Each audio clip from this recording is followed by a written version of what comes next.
from the first order condition of a profit maximizing firm. In some cases, and there are two interpretations, either frictions or markup.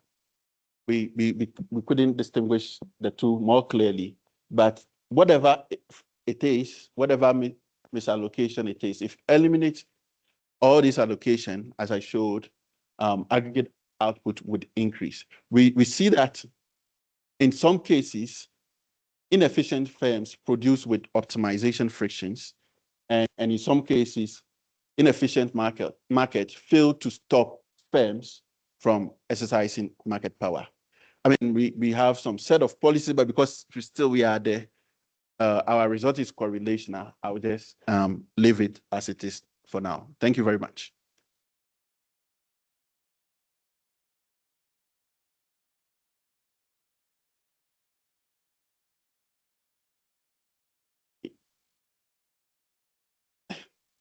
Okay.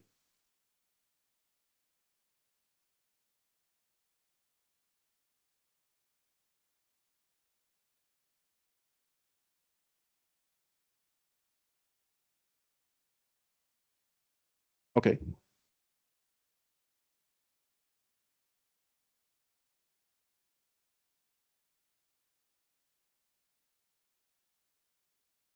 Yeah.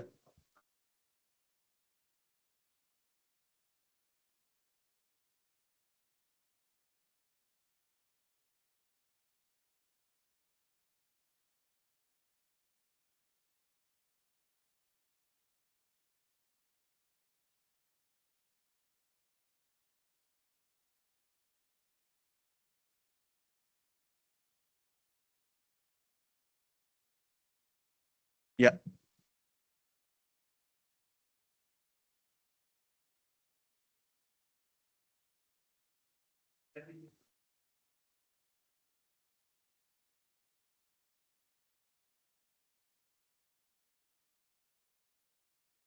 Yeah. Thank you very much. That's a very good suggestion. And I have no reaction. I will just take it on board. Thank you.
Great, thank you. And thank you so much for sticking around, especially when so many of you got up at 5 a.m.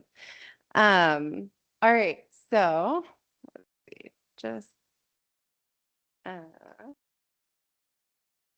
oh, okay, so motivation for this project comes from very large differences in earnings for observationally similar firms within a city. And existing work has shown us that income can vary substantially across space, between countries, between rural and urban regions within countries. And this begs the question of, should people move from lower to higher income places?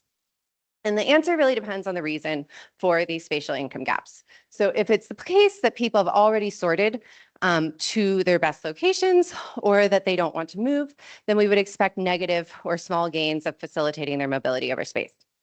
If, on the other hand, market frictions, say credit or information frictions, have inhibited their mobility, then we would expect gains of relieving them. So the policy solution here really depends on understanding the reason behind these spatial income gaps. And while existing work has focused primarily on spatial variation in earnings for workers, often between regions, in this paper, I'm going to ask about spatial income variation within a city for those who are self-employed and account for most of the labor force in this paper in Kampala, Uganda. And so specifically, I'm motivated by very large variation in the earnings of similar micro entrepreneurs within Uganda's capital, Kampala. And so here I'm using data that I collected from 4,000 micro entrepreneurs across the city, and I'm showing you the profit associated with each of 86 city parishes. And so what I'm doing is just regressing profit on a fixed effect corresponding to the entrepreneur's business location, along with a set of individual characteristics like their education, age, experience, business sector.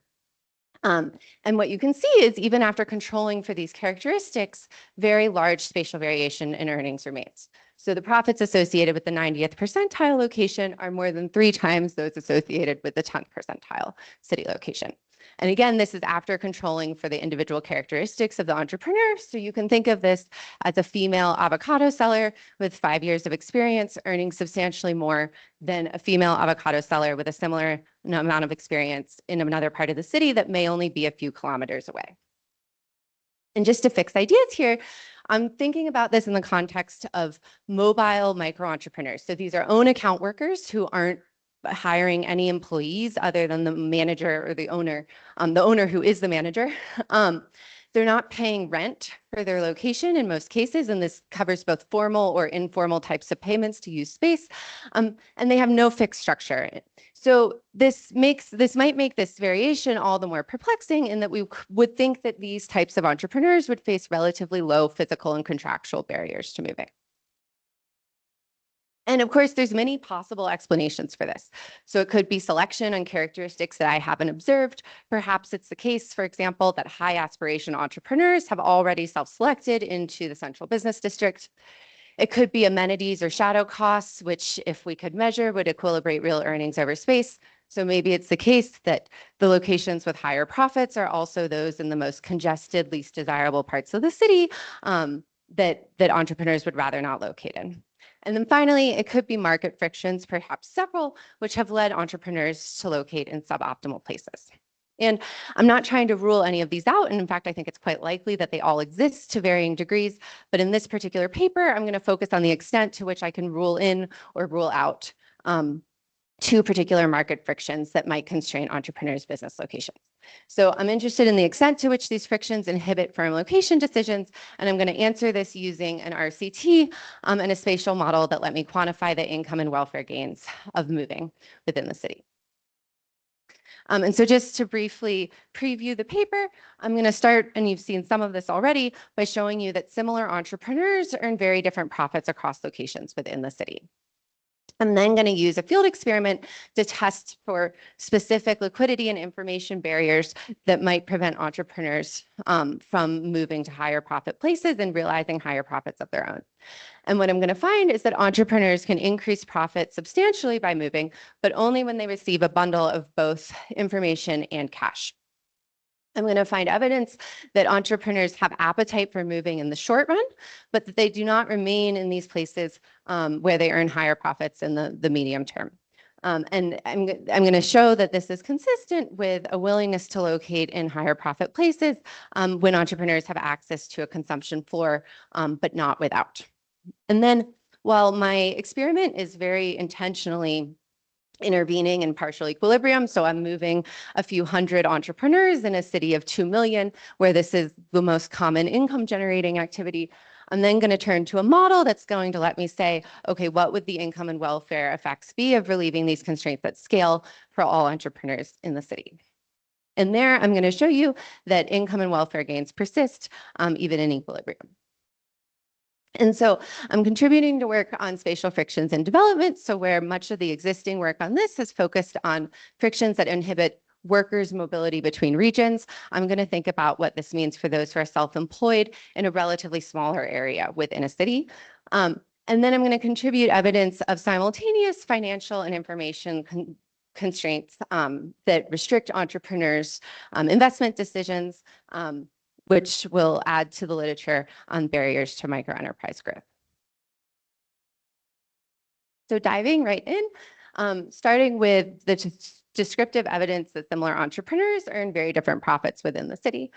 So I'm going to do this by collecting a spatially representative survey of entrepreneurs across Kampala. So I'm going to survey nearly 4,000 mobile micro entrepreneurs. And I'm going to do this by randomly drawing 1,300 latitude, longitude pairs, and then serving 3 entrepreneurs at each location. And I stratify on city parish, so I get even representation from each parish. And at each point, enumerators will survey 3 entrepreneurs who satisfy the inclusion criteria. And this means that they don't operate from a permanent structure, that they're not paying any sort of fixed monthly rent. In practice, I allow weekly or daily informal or formal rent, but less than 10% of the sample is actually paying any type of monetary payment for use of their space. And then they can't have any more than 1 paid employee. But in practice, conditional on these first 2 criteria being satisfied, the latter is very rarely binding. And then I'm going to use this to document spatial variation in profits across the city. And so this is what I find.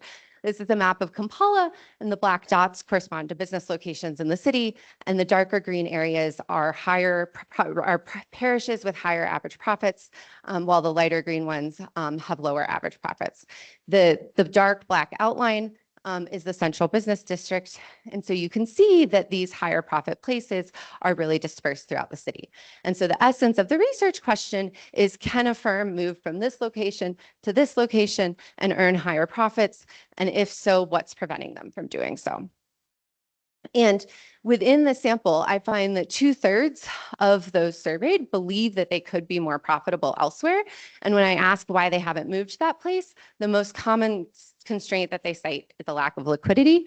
And I also find that knowledge of profit variation across the city is very low. So even though entrepreneurs think they could be more profitable elsewhere, when I give them a quiz to assess their knowledge of how much do profits vary on average between places across the city, their knowledge is on par with random guessing. And then also, perhaps even more striking, is that these entrepreneurs are already commuting. So they can't be operating from a fixed structure. So that means that includes their home. So they're not operating from their house. And over half of them are commuting 30 minutes or more. And they report less than a quarter report, primarily relying on repeat customers. And so taking these characteristics of the sample, how am I thinking about the entrepreneur's business location decision? And so I'm going to model location choice under liquidity constraints, and this is going to allow me to quantify not just the effects on income, which I'll get from the RCT, but effects on welfare, and think about what would happen if these interventions were scaled up. And so just qualitatively, what the model is going to do is say, with sufficient liquidity, an entrepreneur is free to optimize. So they can choose their business location from a discrete set of places throughout the city. They're going to prefer locations with higher average profits and amenities, which can be shifted by their idiosyncratic tastes. And they're going to prefer locations with lower variance. So they are risk averse, and they may not know location payoffs ex ante, which is to say that choice utility may not match realized utility. And then without sufficient liquidity, the entrepreneur is stuck in their initial location, so they can't optimize. And in general equilibrium, I'm going to allow profits to respond to business location decisions and firm entry and exit across the city. And then we'll have an equilibrium where the marginal entrepreneur is indifferent to moving between business locations. And so formally, what does this look like? So for those with sufficient liquidity, they have a preference for higher average profits. And this can be their choice utility can be shifted by their knowledge of profits across the city. They also have a preference for places with higher average amenities, which again can be shifted by idiosyncratic tastes for a place. And then they're going to prefer places that are less far away, and they're going to prefer places with lower variance and profits, all else equal. And without sufficient liquidity, they can't optimize. They're stuck in their initial location, which will be, I'll denote as VN versus the optimal location as the optimal destination as VD.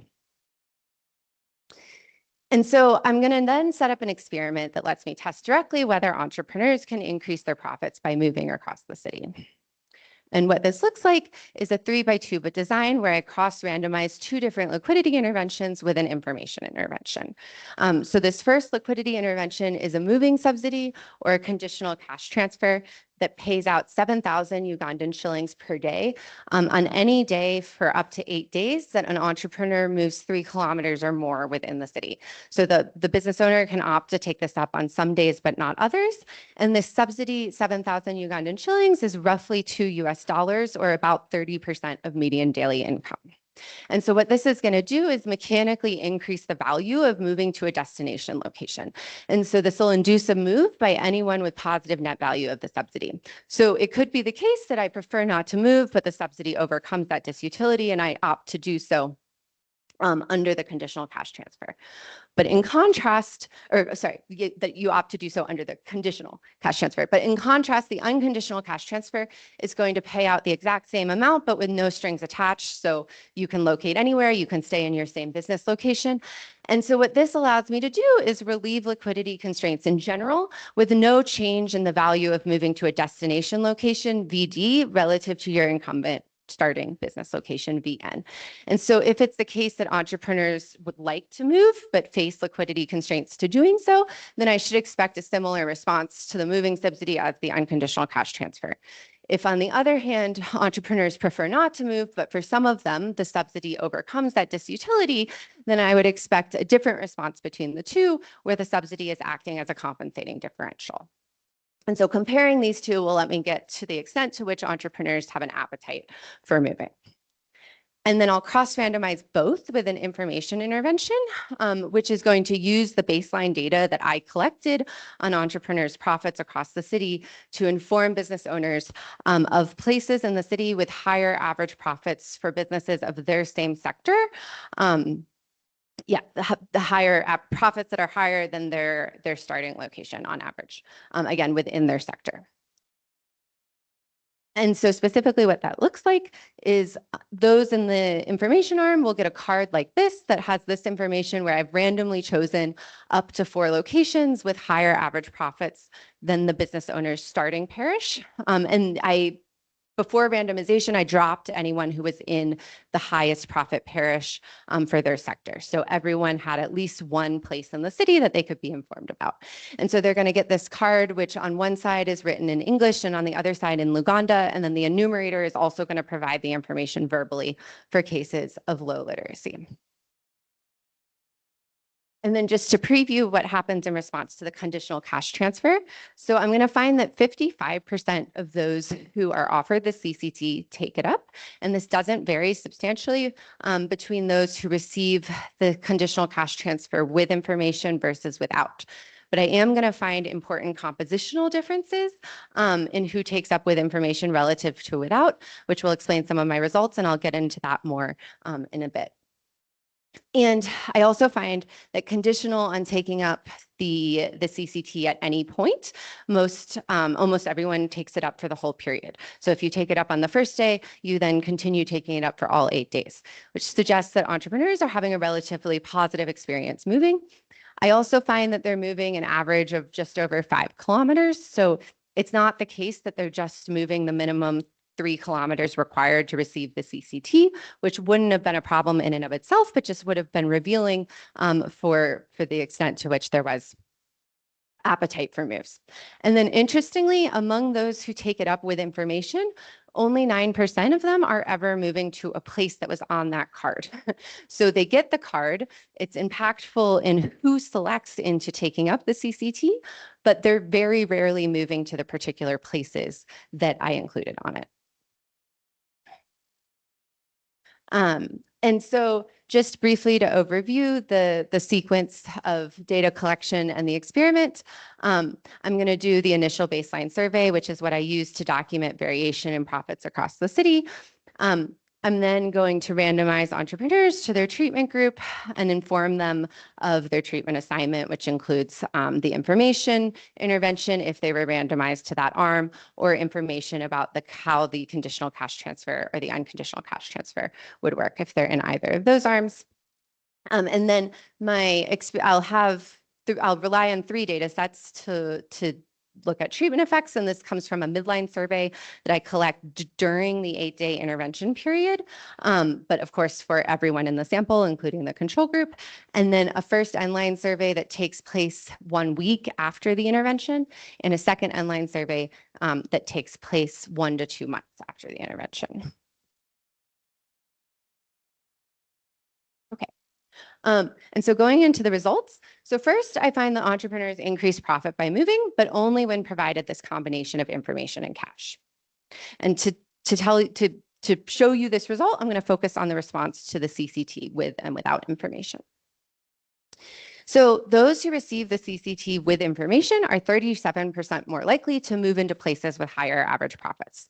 And this is distinctly an effect of the bundle of the CCT with information. I see no commensurate result. I can reject that it's the same effect as those who take up the CCT alone or receive information alone. Interestingly, both those who take up the CCT and the CCT plus information are increasing their commutes by about the same amount. They're increasing it by 15% or about 4 minutes. And so what this tells me is these moves are radial. So it's 3 kilometers from your business, from your initial business location, but you're moving, the extent to which your commute from your home increases is only about 4 minutes. And this will be important because the profit gains that I see are going to far outsize any increase in time that entrepreneurs might spend commuting to a new business location. And so we see that those who receive the CCT with information are much more likely to move into places with higher average profits. But what are the financial impacts? And so I'm going to find that they realize 26% higher revenues.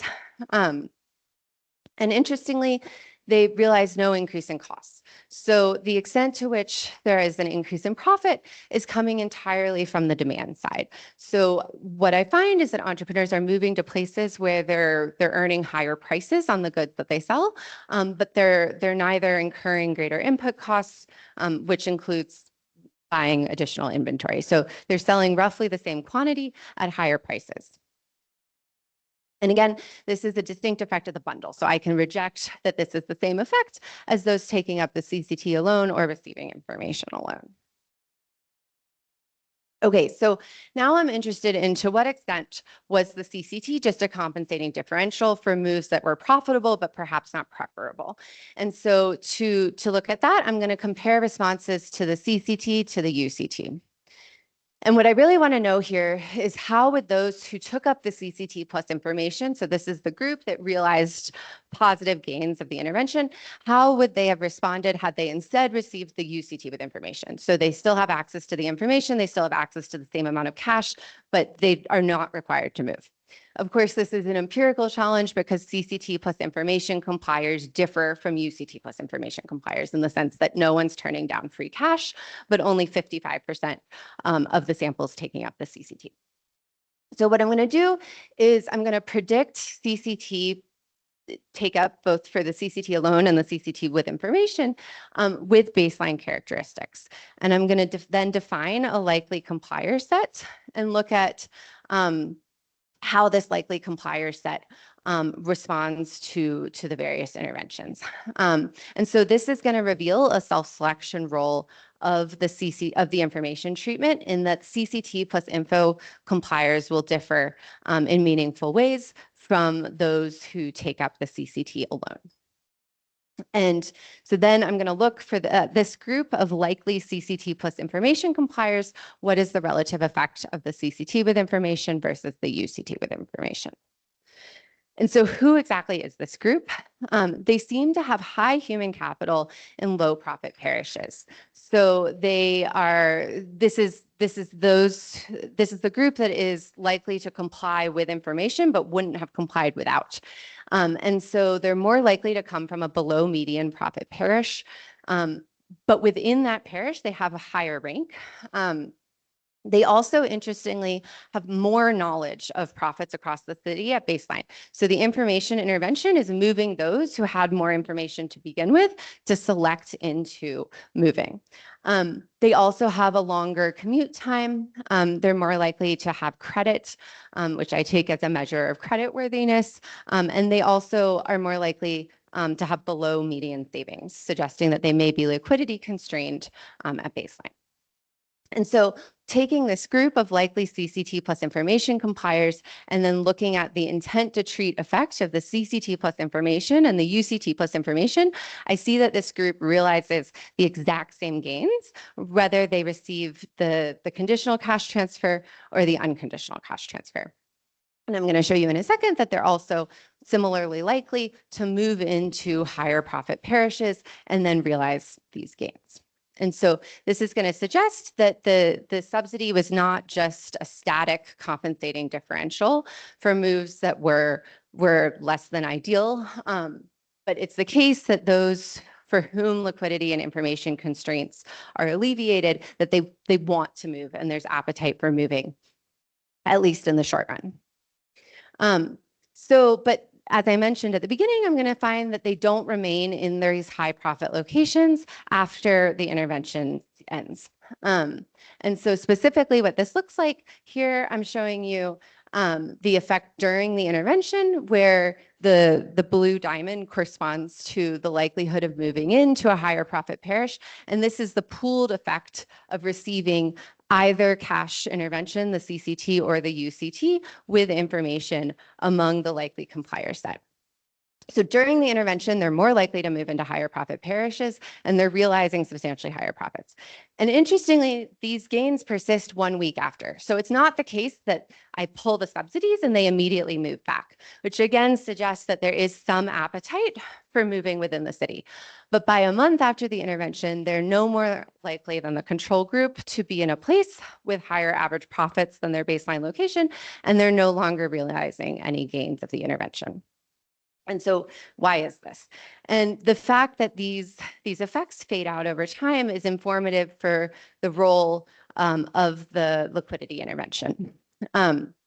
So as I said, I can rule out that it's a static compensating differential for moves that are profitable but not preferable. If that were the case, I wouldn't have seen this symmetric response to the UCT plus information as the CCT plus information.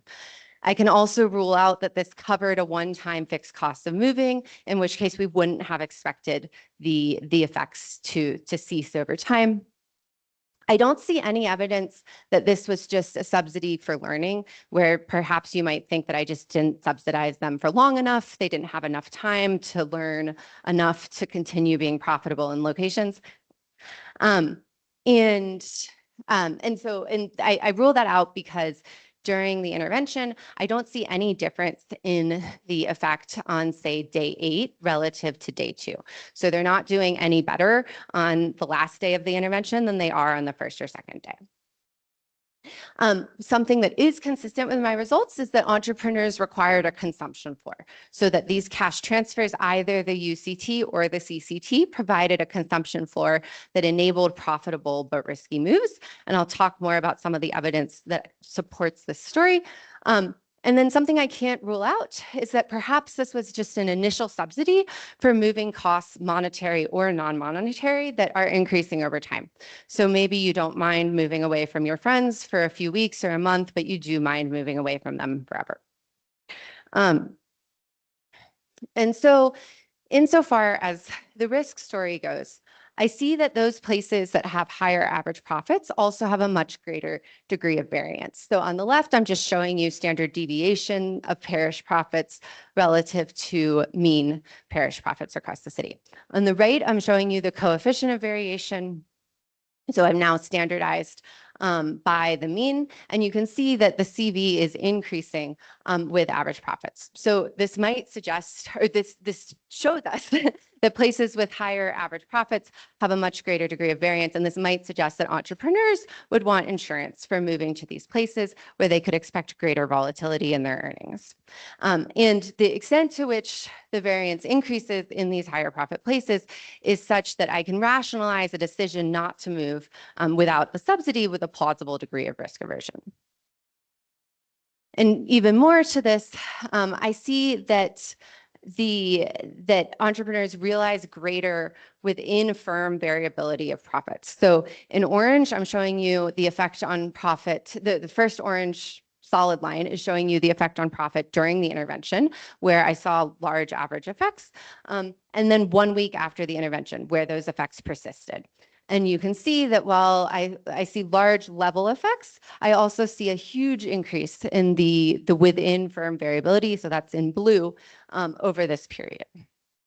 So again, this might be consistent with entrepreneurs desiring insurance to make these moves to places with greater variability where they realize greater within firm volatility themselves. I also see evidence that the cash transfer facilitates consumption smoothing. So absent insurance, we expect a household's consumption to be dependent on their income. With perfect insurance, this relationship decouples and there's no correlation between your consumption and your earnings. And I see that for those that receive cash, the extent to which they're spending on health and school fees depends on their income is differentially lower. And this is true for anyone who received cash, either the CCT or the UCT, and is not differential by information. So again, this is consistent with the idea that the function of the cash transfer was to enable entrepreneurs to smooth consumption over investments that are profitable on average, but quite variable. And again, consistent with the idea that some entrepreneurs might desire insurance to make these moves, I see that the treatment effects that I observe are concentrated among those that had low baseline savings to begin with. So this group is both more likely to move into a higher profit parish, and then their gains in those places are higher. And so again, if this is a risk story, we would expect that those with the lowest buffer stock to begin with would be the ones benefiting the most from the intervention, and that's exactly what I see. Okay, so I've shown you that similar entrepreneurs earn different profits within the city, and then I've shown you that this is not all selection, that this does appear to be a profit premium that entrepreneurs can unlock with the combination of information and cash, and that they appear to have appetite for moving, but that these moves don't persist in the medium term. So what would happen? What can we say about if we alleviated these constraints at scale for all entrepreneurs in the city? And for that, I'm going to turn back to the model that I introduced at the beginning. So this is the same setup in equation 1 that you saw before. So I can solve this alone, taking parish profits as exogenous, or I can endogenize the profits of a place, allowing them to respond to firm's location decision and solve 1 and 2 together. And that's exactly what I'm going to do here. So I'll do a simulation where all entrepreneurs know true profits across the city, so there's no information friction, and they all have sufficient liquidity to move. So this liquidity requirement is non-binding. Entrepreneurs are going to realize heterogeneous returns to moving. That's consistent with what I see as the role of information inducing high return entrepreneurs to in fact take up the moving subsidy. And they tap into latent demand across the city, consistent with the evidence of evidence of imperfect competition with price variation across locations within the city. And then profits will adjust to firm entry and exit as entrepreneurs make their location decisions. And so what I find is that aggregate income increases by 37%.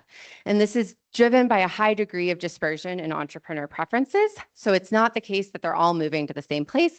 And this is driven by higher return entrepreneurs now placing a relatively higher weight on the income prospects of a place. I find that aggregate welfare increases by 6%.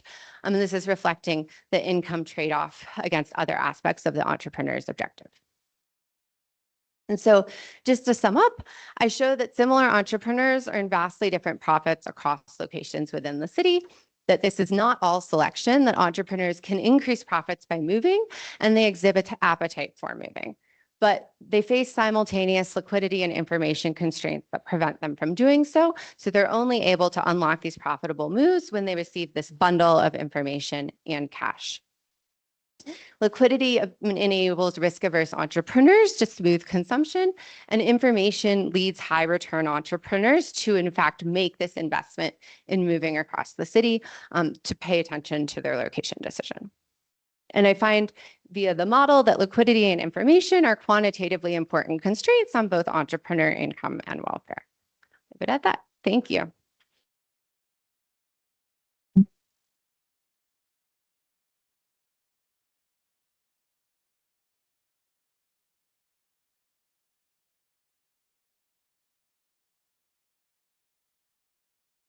All right, cool. So while we're waiting for the slides, thanks so much for the organizers for inviting me to discuss this paper. It's a terrific paper that I suggest you all read. Like David said earlier today, I got a particular vintage of the paper that is several iterations or several cool results behind the talk. So it's possible I'm going to say some things that have already been covered by Carolyn.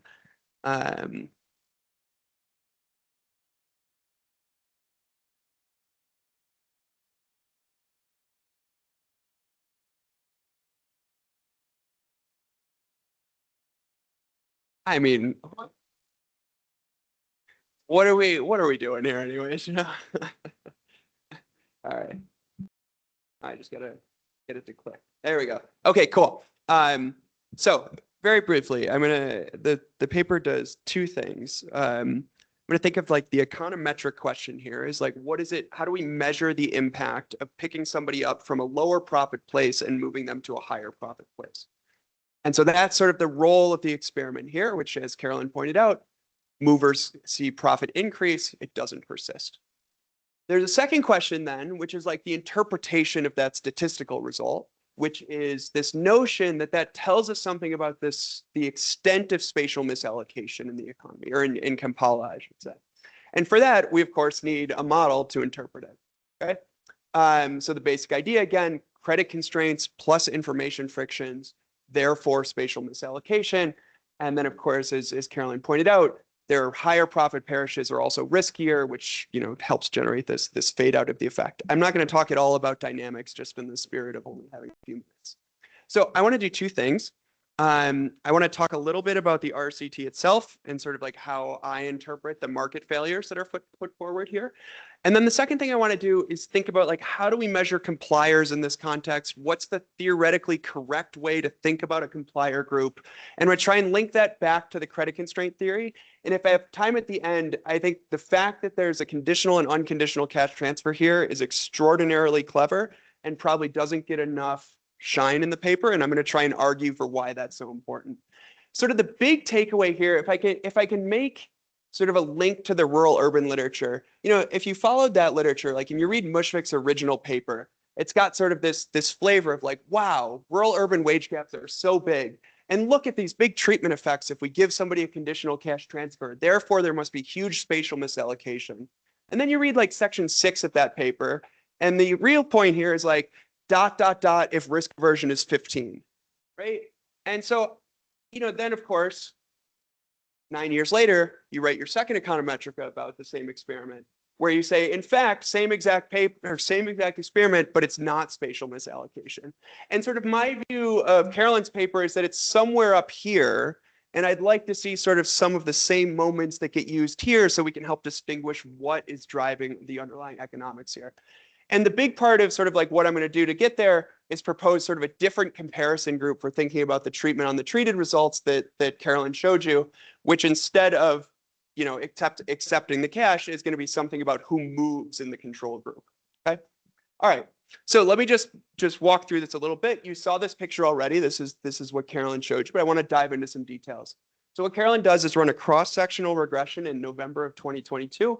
Profit on firm characteristics and a parish fixed effect. And as she pointed out, there's a ton of variation in this. Those fixed effects get given to firms 6 months later, give or take, along with the cash. Now, of course, like this is sort of the main puzzle. And I want to sort of be explicit about this, which is like, if these are fixed characteristics of the place and everyone can take advantage of them, then of course we have this sort of like fundamental puzzle about what it means to move.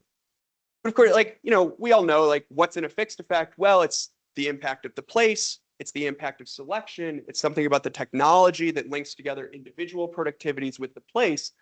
And the reason I think this is important here is because what happens between this survey and giving the information is that 46% of the control group picks up and moves. And I got like completely stuck on this number.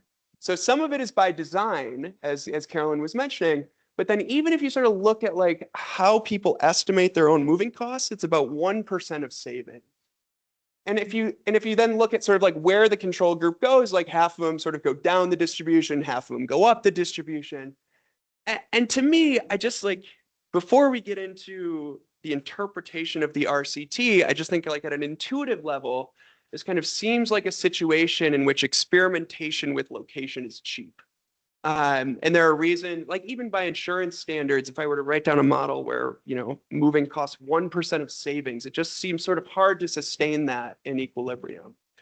And as Carolyn pointed out, you know, one of the things that I think is really cool here and is really clever is the paper asks firms about the ranking of where they are relative to other parishes around Kampala. And nobody has any idea what the distribution of these fixed effects are. And so one view of that is that people are misinformed. Another is like maybe there's a big individual component of productivity. Or maybe these rankings are changing over time if 46% of people are moving in any given period. And you can sort of see that when you look at the treatment results too, which is like 9% of people go to a place that they were informed about. And so if we're going to sort of like tell a story about information frictions, I think sort of like what would be really helpful here is before we just jump into interpreting the results, maybe just like, let me skip this for a sec. Maybe just like taking a step back and saying like, we have this data, we have control firms, you know, like let's make use of the fact that 46% of these people are moving over time. Let's see, like, is it the case that these parish rankings are even stable over time? You know, we know what places people believe are profitable, and we know there's a ton of heterogeneity in that information. Are people actually moving to places they think are profitable, or are they going somewhere else?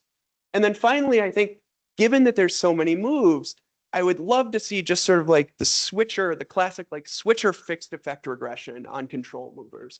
Does it matter sort of where they're going, on what the profit gains are among the control? Are these moves of desperation? Are they moves of opportunity? You know, just something to give us a little help on the economics, let's say. And I'm going to come back to this result in particular because I think this is not just about sort of like, you know, some fun facts before we get into the RCT, but sort of how we think about that relative to the treatment on the treated is going to tell us something about the underlying market failures. Okay, now, I mean, if you really sort of forced me on like what I think is going on here, let me just sort of quickly pitch one theory, which Carolyn sort of ruled out. So maybe this is not so helpful. But like, if you look at the average treatment effects, yeah, it's kind of interesting. The reason the interaction between information and cash is positive is not necessarily because the people, I don't know if you can see, I don't know if I'm just standing too close to it or not, but the top line there is cash plus information. The bottom line is just information. And so like, it's really hard to get something that looks like this, where information is somehow bad on its own, out of a model where information is always good. And to me, I thought sort of like maybe the thing we're learning here is like people are learning about the gap, like how big this gap is across different parishes. But then we also know people are pretty wrong about it. So to the extent that there's some like Bayesian reinforcement going on here, then you could get something that looks like this. And just to shout out the agriculture section, in a couple days, you'll see a paper about this in the rural urban context on Saturday. All right. Okay, so that's sort of like not a particularly deep comment, but something, it would just be nice to sort of know a little bit more about what a move is in this context before we jump into trying to interpret treatment effects. Okay, so then what I want to sort of move into then is like, how do we think about what it means to generate a treatment effect in this context? And this is, I won't call it a model. This is the simplest thing I could think of to write down. So imagine a world in which people have savings. And if their savings A are above some, you know, moving cost M, then they have a choice between staying in their home location and earning 1, or moving and earning Z minus the cost. And then that epsilon might be something about like missing bad information about, you know, what the returns are. So This is going to have some key features of the paper's theory, which I think are the relevant ones, the credit constraints, information frictions. What's different relative to Carolyn's model is that I'm going to allow for idiosyncratic income realizations. In the paper, everything runs through amenities, but this is going to be important in just a second. All right, so what are we trying to do here? The goal is to, isolate the people who are experimentally induced to move, right? So what does it mean to pick somebody up who wouldn't have moved without the experiment and drop them into a higher profit place? Since it's a macro conference, let me just state those are called compliers. All right, so who moves in this context? It's pretty simple. People who have high enough savings to move and who are, have high enough perceived returns to actually make those moves. Okay. Now, how would I go about trying to get this complier set?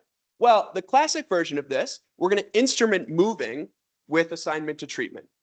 And that gives you something that gives you a late that looks like this. So if you run the IV, you get the expected gains from the compliers, plus something about the people who would have moved anyways with some ratio of some complier ratio. Now, if this was the rural urban literature, what would you do? You would just assume that this is 0. So if you've read some of like Mushfiq's work or some of the work that like David and Mike Waugh have done, basic idea here being like, look, if you were going to move anyways, and then we convince you to move, we're going to assume that that doesn't generate any extra treatment effect. You would have just sort of seen the same thing. What does that give you? That gives you immediately that this is sort of the right thing to get the gains from suppliers. So that's just about measurement. That's how you measure the gains from picking somebody up who wouldn't have moved. But sort of more importantly for theory, if you look at this, these guys are positively selected. People who would move without the intervention are positively selected as long as there's some positive co-movement between Z and A. Okay, so what that means not only is like, here's how you do the measurement, but then what credit constraints imply is that that switcher fixed effect, the OLS coefficient that you get, should be bigger than the IV estimate. And that's sort of like the classic test of like credit constraints in moving, okay? So you can't do that here. And there's a reason you can't do that here. The first is that there's no first stage for this. The total number of moves does not change when you introduce the treatment. Second, what Carolyn showed, I think quite convincingly, is that treatment changes where you go, which means that you don't get to set that thing to 0. Right? So you've got no first stage. And then even if you did, this would be a silly thing to do in an urban context relative to an urban rural context. Okay, so what Carolyn does instead, which I think makes a ton of sense. Let's see. Instead of instrumenting moving, she instruments receives the conditional cash transfer. What that guarantees you is a first stage because no one in the control group can get the CCT.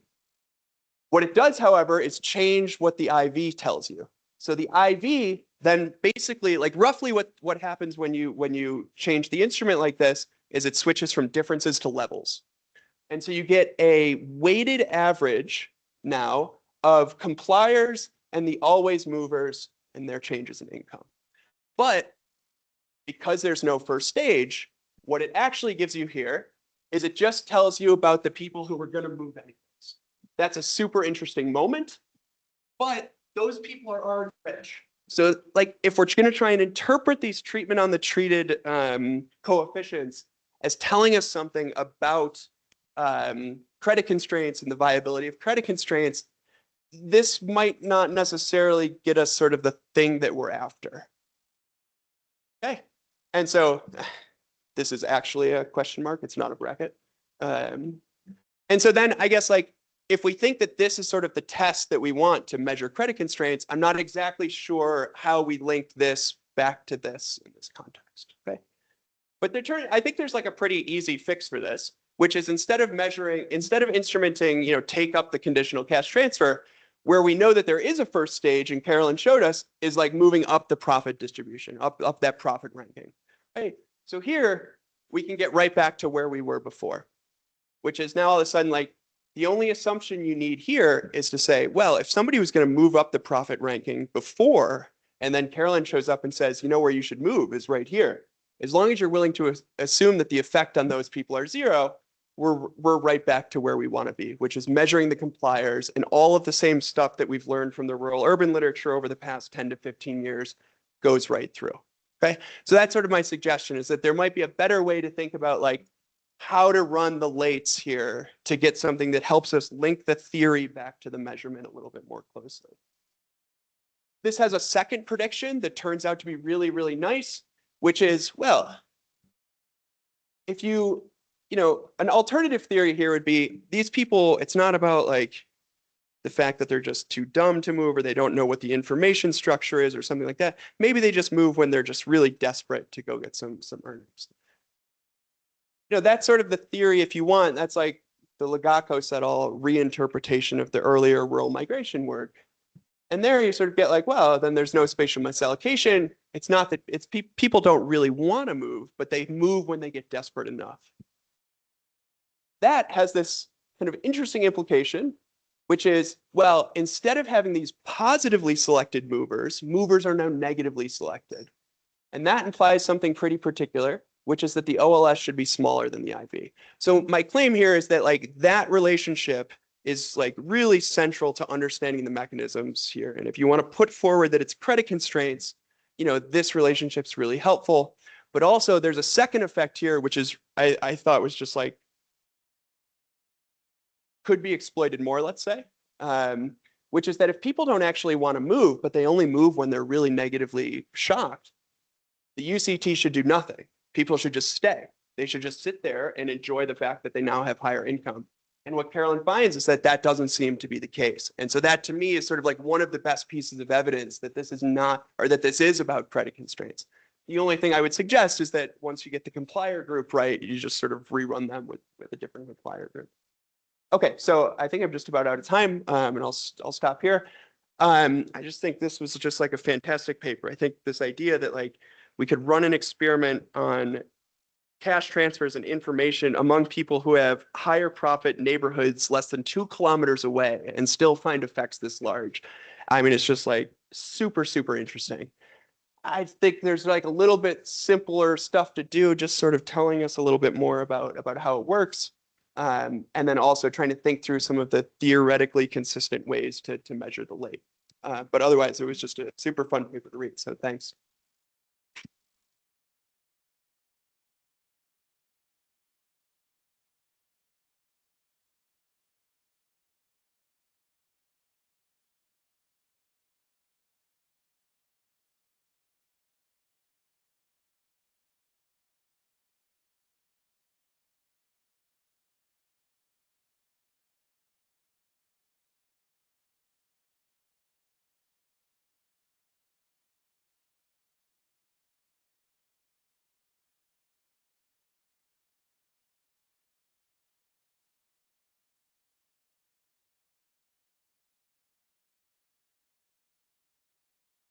Okay.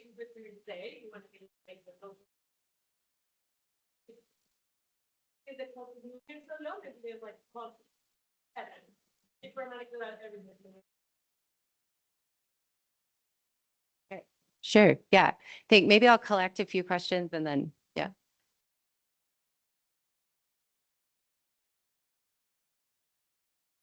Okay, I'll start with that.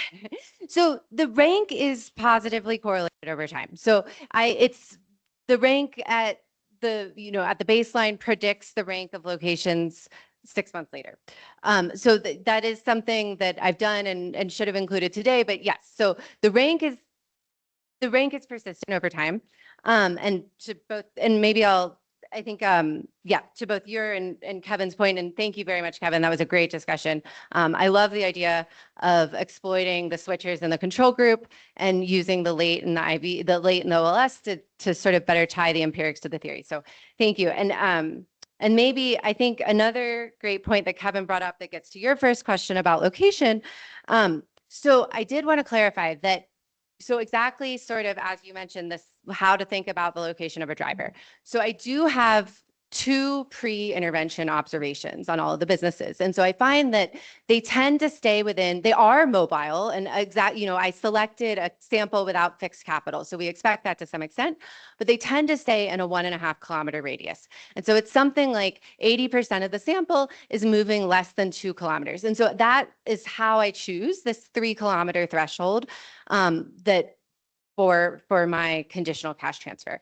And so to the point about 46% of the control group is moving out of their baseline location. I'm defining this as a parish. And so parish boundaries are somewhat arbitrary. And so you can think that if you're moving 1.5 kilometers from your starting location, that might be out of your initial parish sometimes. And then again, as you know, Kevin pointed out, but the important thing is that I'm seeing they're no more likely, they're sort of random, they're equally likely to move into a place with lower profits as they are to a higher profit place. So the only group that seems to be strategically moving is that got the cash and the information.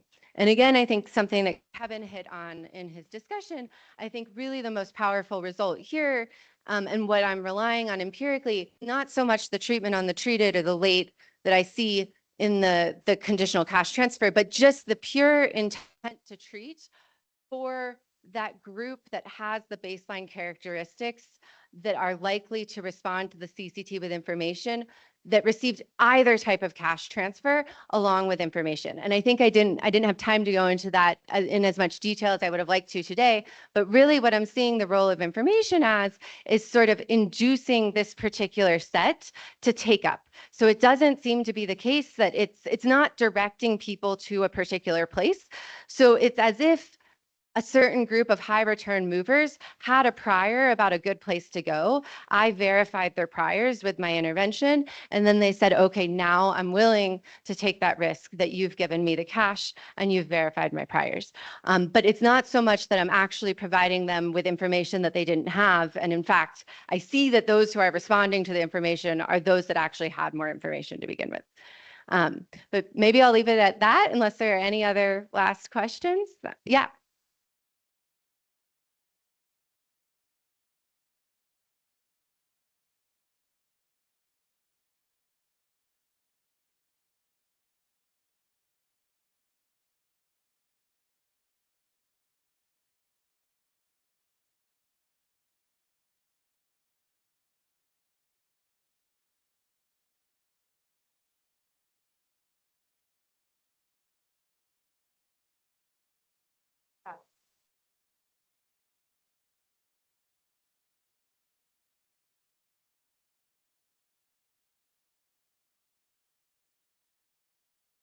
Yeah, I see. That's interesting. And I think if I'm understanding your question correctly, I think that's a place where I would have benefited. So I don't actually know anything about their prior about variance. I know their prior about their mean. I can't say anything about what they knew about the variance of a place. And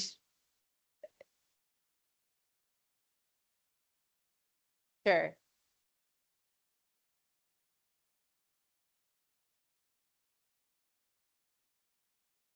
So you're saying they move to the place, they learn about just how variable it is, and then, yeah.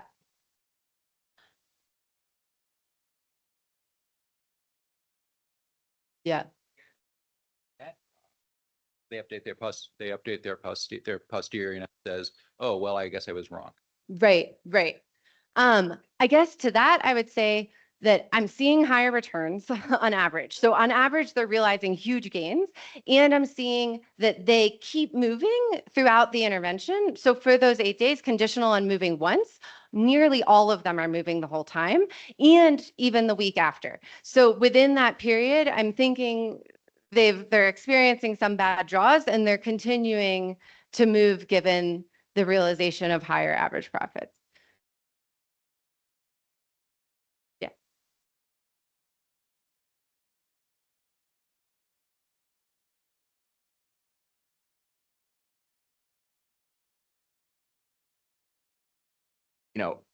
Have they lost all of the savings that they were given in the initial infusion of liquidity by 1 month later? Right. So not necessarily, and I guess one sort of semantic clarification on that. So sort of ex ante, going into this, I'm agnostic as to this is the liquidity constraint, a credit, savings, insurance, friction, the precise form that it takes, I'm agnostic towards. I see that getting cash makes a difference in where people in willingness to move where they move and then ability to realize profits, higher profits. And I think the fact that the effect fades out is consistent with it being a risk constraint. So to your point, if it were a fixed cost, then I wouldn't expect to see this fade out over time. All right. Well, thank you very much.